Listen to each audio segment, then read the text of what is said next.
Maggie Collins walked into the luxury car dealership wearing a simple white t-shirt and jeans, her brown ponytail bouncing as she stepped inside. She had come to purchase a high-end vehicle as a gift for her sister, who had just beaten cancer, but she was met with immediate judgment.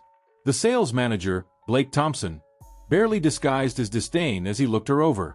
He sneered, telling her that the vehicles in the showroom started at $300,000 and suggested she check out used cars instead.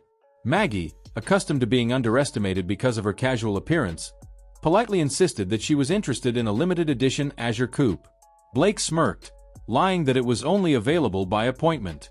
However, just moments later, he led a wealthy couple to the very same car, offering them an exclusive viewing. Maggie realized she was being dismissed, not because of availability, but because he assumed she couldn't afford it. Despite Blake's attempts to humiliate her, Maggie remained composed. When she asked again about the Azure, he finally dropped all pretense. Laughing mockingly, he said that people who could afford such cars didn't dress like she did. He openly ridiculed her, making sure everyone in the showroom knew he didn't take her seriously. Maggie, keeping her dignity intact, simply replied, "I see," before walking out. As she exited, she overheard Blake mutter to a colleague, "Some people just don't know their place." That evening, Maggie returned home and told her husband, Alexander Collins, about what had happened.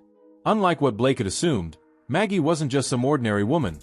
She was the founder of the Collins Foundation, a multi-million-dollar organization supporting children with disabilities.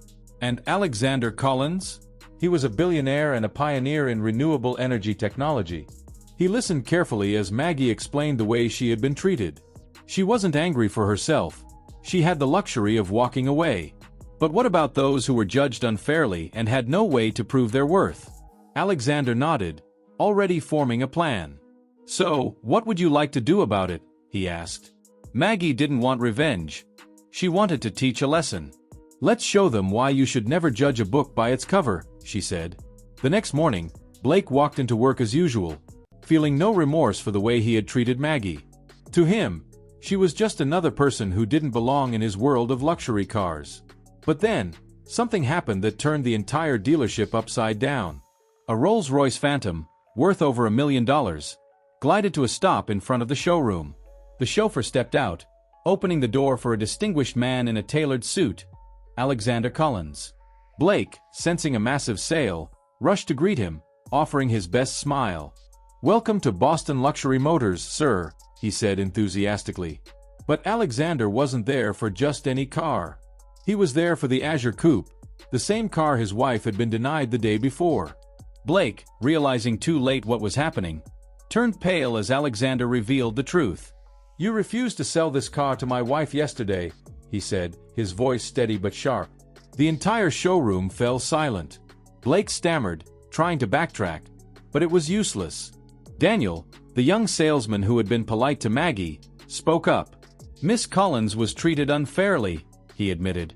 The weight of the moment crushed Blake, and even the dealership's owner, Richard Mason, was at a loss. Alexander made it clear that he wasn't just here to buy one car. He had originally planned to replace his entire corporate fleet with 7 vehicles. But now, he was reconsidering whether he wanted to do business with a company that judged people based on appearance. Desperate, the dealership's owner begged for another chance. Alexander agreed, but on one condition. Blake had to volunteer at the Collins Foundation's benefit gala and work directly with children with disabilities. The message was clear. He needed to learn that true worth isn't measured by wealth or clothing. A month later, at the gala, Blake's perspective had completely changed. Initially attending as an obligation, he found himself genuinely moved by the children he met. One boy, Thomas, taught him adaptive basketball, making him realize that strength came in many forms. Blake eventually apologized sincerely to Maggie, admitting he had been wrong. And in an unexpected turn, Alexander decided to let him handle the corporate fleet purchase after all, proving that true lessons, once learned, can lead to redemption.